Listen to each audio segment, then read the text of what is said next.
3 critical ways to increase your landing page conversion on today's episode. Today's episode is brought to you by ConvertKit, the ultimate list building, tagging, and segmentation tool. To find out how ConvertKit can change your business and double your profits, go to servenomaster.com/ConvertKit today. Are you tired of dealing with your boss? Do you feel underpaid and underappreciated? If you want to make it online, fire your boss and start living your retirement dreams now, then you've come to the right place. Welcome to SNM063 Podcast, where you'll learn how to open new revenue streams and make money while you sleep. Presented live from a tropical island in the South Pacific by best-selling author Jonathan Green. Now, here's your host. Spend weeks building that perfect free product, designing the graphics, putting everything together, making it amazing, thinking about the ultimate offer. And then when you go to make that special landing page, the page where you say, give me your email address, I'll give you this amazing prize that I worked on forever. Your numbers just don't add up. You're not getting the conversions you want. You're not seeing enough members taking you up on that free offer. You're not seeing that transition. Well, then you need to look at 3 critical things that could be destroying your landing page conversions. Having built and worked with dozens of landing pages throughout my career, I know there are certain things that work really well and certain things that don't. And for every industry, different looks work in different ways. And we can go down that path of talking about, should it look professional? Should it look amateur? Should it look really high tech? Or should it look really casual? In different markets, people respond to things in different ways. And I certainly know that when you look at like CPA offers, those offers where you get paid for every email address submit you get, those have the fanciest of forms. They look so high tech and so futuristic. My forms aren't that fancy. But we get caught up in that. And instead, what I want you to think about is a few key simple elements that work across all industries. And the first is understanding the use of empty space. I've talked about this before in book covers and in podcast cover design. In art online, one of the mistakes that new people make is thinking white space is bad space. And we have all of this, we just make things so crowded. We go, oh, I need another this, I need another palm tree in here, I need another picture of a monkey, I need another dog, I need another this, I need another. I don't want any empty space. I don't want it to feel like I'm wasting space. And when you look at great paintings throughout history, they're very uncrowded. Really great paintings often have an amazing use of negative space or white space. So the space on your advertising that's not doing anything is doing something. It often highlights what's important. I was just working on a new landing page yesterday. In fact, I was working on 2 for 2 different things I'm working on. One is a little miniature sales page and one is a miniature landing page. And in both, I have as few elements as possible. I'm always just deleting. Even from the template, I go less, less, less. I want to keep it very simple. The more information on the page, the easier it is for people to get distracted. And you want your message to be very simple. As when you're designing a website, you want to have a single purpose. If you have a website and you're trying to accomplish 7 or 8 different things, you will struggle. You want to have one primary goal that everything's built around. And then if people do other stuff, it's okay. But you're really always thinking about that one goal. If you're in the consulting business, you want them to call. If you have a podcast, you want them to subscribe. For me, more than anything else with my audience, with my website, my goal is to get the email address. That's why there's landing pages and little opt-in forms all over the website. That's why I have tons of different free gifts. And in fact, I'm putting together now a series of free gifts because I think that will make a big difference. So that as people read different articles on different topics, they get offered a different promotion. You liked yesterday's episode about podcasts and maybe think about starting your own podcast? Here's a free gift about 7 tips to starting your podcast. Oh, you like the episode about emailing? You like the blog post about emailing? Well, then I'm going to show you an offer for a free gift that's all about getting really good at email, or one of my email sequences. As I grow and become more sophisticated, I'm continuing to build in that direction, but my goal is always to build the email list. The centerpiece of my business model is the email list, and for every business it's different. If you have an e-commerce store, maybe what you really want is to get that first purchase, because once they make that first purchase and then it arrives, they have faith in you. And I know this because I buy from e-commerce all the time. E-commerce where I live is very unsophisticated and it's very strange. You'll see an advertisement on the local version of Craigslist, and then they send you to a Facebook fan page, and you go to the Facebook fan page, and that's where they have their reviews and screenshots of reviews, and you order from there, and you hope it arrives. And so far, it always has.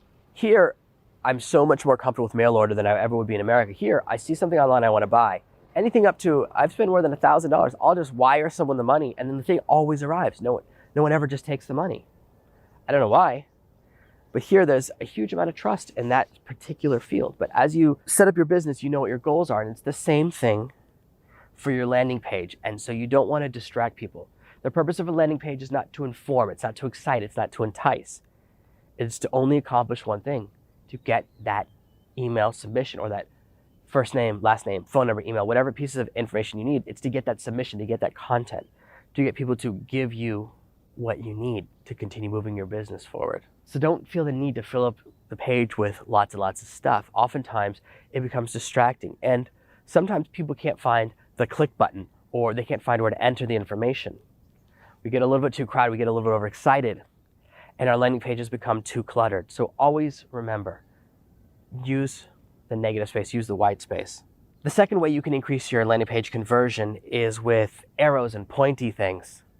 Point to the button. It's amazing how much of a difference in conversion having 3 hand-drawn arrows on the page to the button will make. This works on me and it works on everyone else. You need to be told what to do. We all, when we're on a website and we're deciding, do I really feel like giving up my email address? This offer seems cool, but I don't know if I feel like doing it. Those arrows will increase how many people say yes. Your page should not only have really good information, it should also be very linear. It should follow a flow where everything is pointing towards the button. Everything is pointing towards that little form.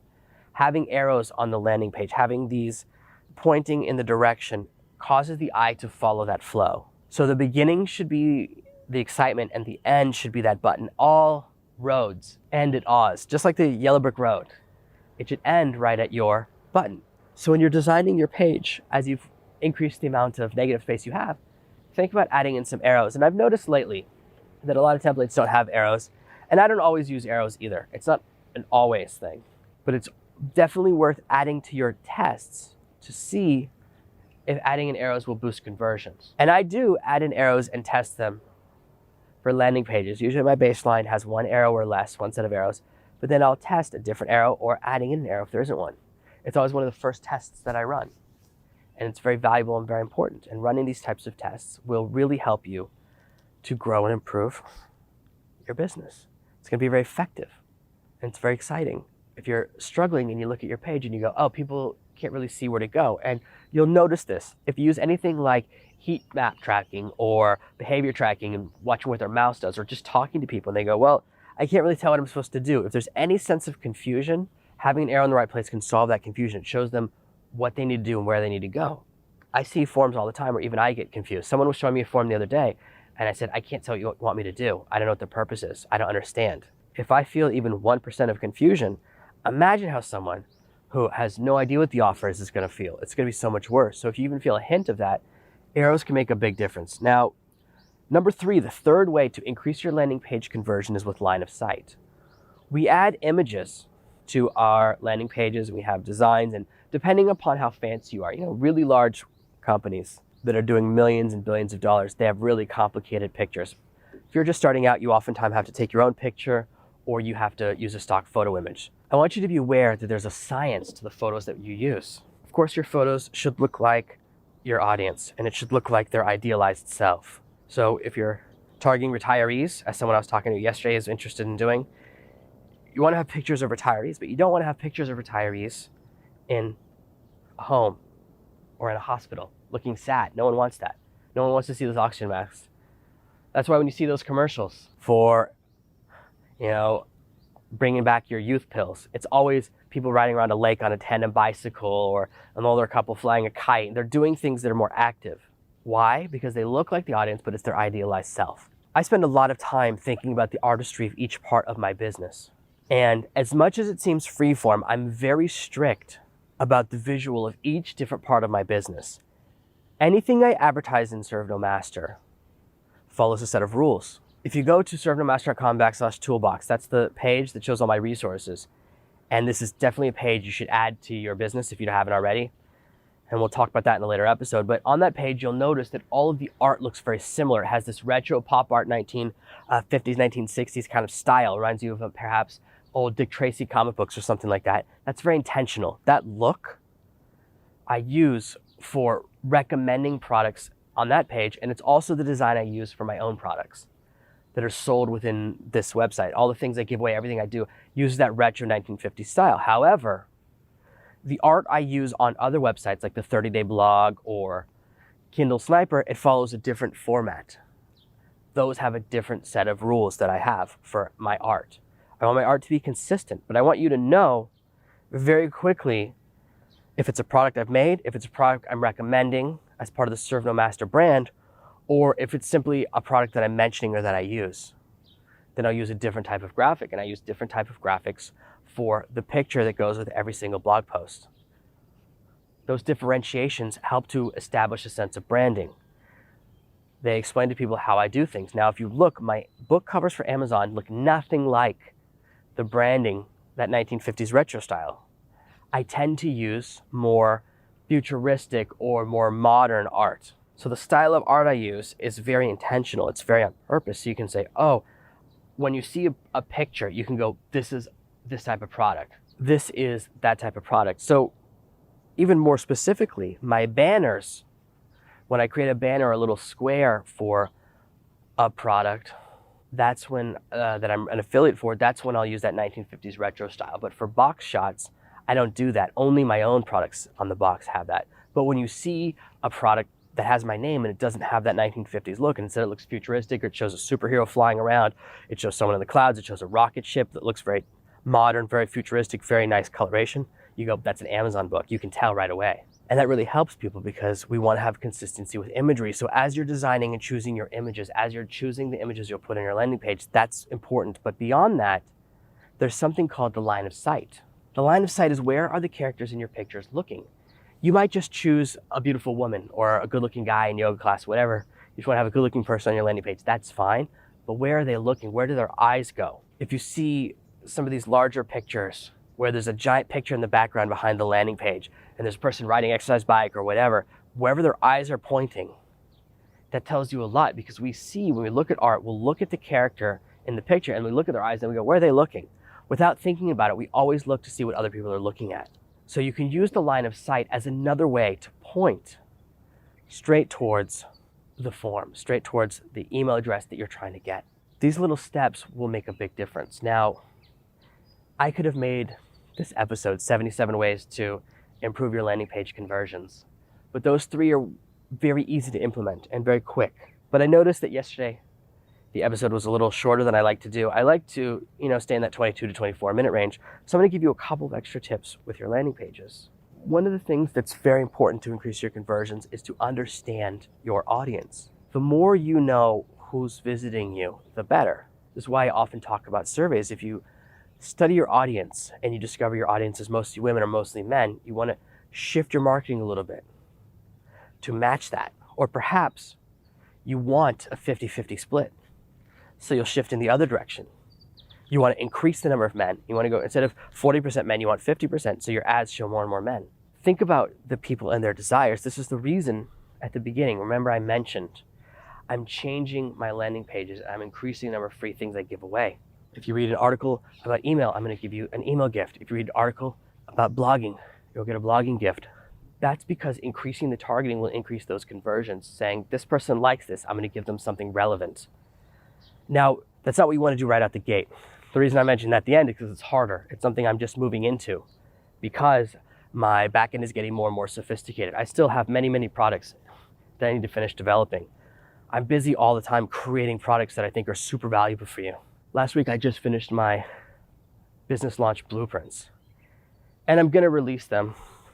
They're ready to go. I'm not sure about the sales page, how I'm going to release them into the wild. But I definitely am going to. I'm still making a few decisions. I'm in talks with a few people about the right way to release them, whether or not I'm going to do a full-on launch or just release internally, but they will become available to you very soon. But the real thing is I'm constantly creating product. I've already started working on finishing my networking product. I started recording last night. I know I need to record those videos because I finished the outline, I finished the design, I finished all the slides over 2 months ago. So other things got in the way. Now, as soon as I finish one thing, I'm on to the next. I'm constantly creating. So it's very hard to, when you're starting your new blog, say to you, you have to create 7 free gifts and 7 landing pages. That's tough. Now, I know I mentioned ThriveThemes and ConvertKit a lot. Either one of those platforms, and ideally you're using both because that's what I use and it's so easy for me, but with either one of those, it's very easy to click a button and show a different landing page for each of your blog posts. You can do really cool targeting, and that's what's amazing. So you say, anytime a post is in this category, this is the ad that shows. Anytime it's in that category, this is the ad that shows. We're moving to the next level of sophistication. So this is a little bit more effort and a little bit more complexity than simply doing it than simply moving arrows around and simply working on with the look and the design. You want to have an offer that's enticing, that people actually want, that people find valuable. And over time, you'll discover that your audience has already seen that so many times and they've either taken it or not taken it. So you want to have other different things to make your website more exciting and more interesting. As we move forward, I'm going to continue to show you more and more technical things. I don't pretend that I'm at the top of the mountain. I don't pretend that I'm the perfect online marketer, that I never make mistakes, that I'm never learning anything new. Instead, I'm someone who's further up the mountain than you, who's been making money doing this full time for 7 years. What I am is someone who's constantly growing and constantly applying new things. Perhaps you've noticed that since I talked about how important it is to have better titles for your blog posts, I've done the same thing with my episodes. I've done the same thing with my blog posts. I've begun to improve and work on the things I talk about. So as much as this podcast is about me helping you, it's also about me helping me. As I research and come up with ideas and think about new things I need to apply, oftentimes there are business things that I know would be very valuable to have on my website that I just haven't had time to do because there's only so much time. There's only so much time for implementation. And I'm a big believer in the 80-20 rule, so I often release stuff when it's 80% done, rather than getting caught up in that 20% that doesn't affect income anyways. One of my coaching clients the other day said, "Wow, you're such a testament to the fact that you can release a product that's not finished." And I was like, well, that's a pretty nice backhanded compliment, but it's also true. You don't have to have everything 100% finished. I released my private coaching program and started it when I'd finished all of the training videos, but I hadn't made any of the website pages yet. Now, if you look at it now, it looks so flashy and fancy, but the people that joined me at the very beginning, well, they saw something different, they got a different experience. And even now, sometimes people point out, "Oh, you promised you'd make this in this one video." I go, "Really? I didn't know that. I forgot." So I have to make it little pieces of PDF here, a screenshot there, a link there. It's tiny, tiny, small things. But when you record over 100 hours of video, you're going to forget a few things. I can't help it.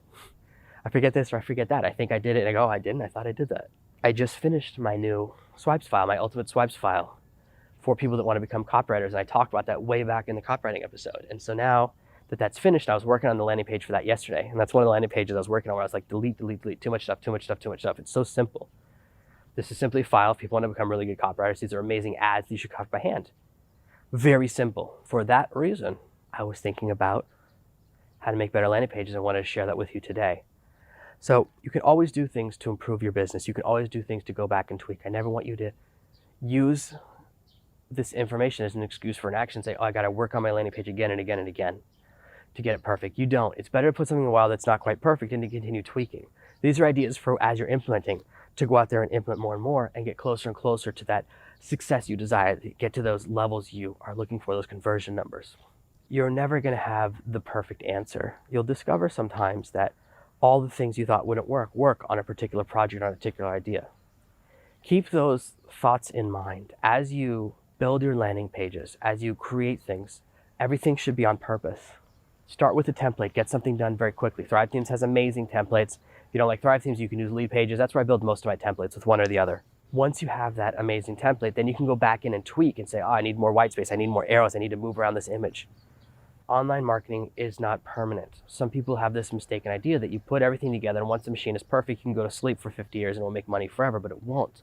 People change, the world changes. You could have had the most perfect business 10 years ago that was built on MySpace, where you were making $10,000 a day, but then MySpace died. Who uses MySpace? I only recently found out I still have a profile on MySpace. I guess they never delete them. How crazy is that? But you can be working on a platform and then the platform changes, the world changes. Facebook won't be king forever. Google won't be king forever. Things change.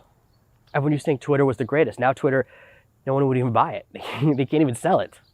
And in fact, there's a company in China that ripped off Twitter and made a copy of them, and it's worth more. The ripoff is worth more than the original.